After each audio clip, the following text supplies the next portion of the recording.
For years, Gary Vaynerchuk, marketing executives, brand executives, agencies have been pointing out that largely thanks to the internet, every company in the world has to be a media company. Every company in the world is a media company.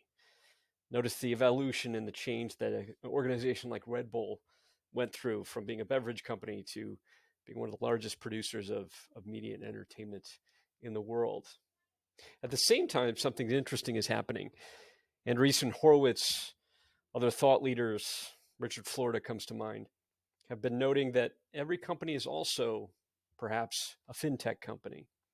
We're dealing with Stripe today. We're using QuickBooks. We invoice, we monetize through FinTech. Both are true.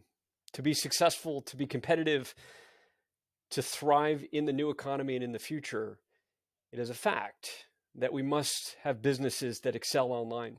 We must understand how to best leverage the internet and technology to be both a media company and a finance and technology company, regardless of whether we're selling beverages, providing SaaS software, providing education, or musicians and artists.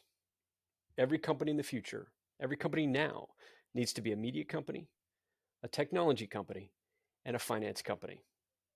Let's talk about why, let's talk about how, and let's uncover what it means to become that kind of organization as quickly, effectively, and efficiently as possible.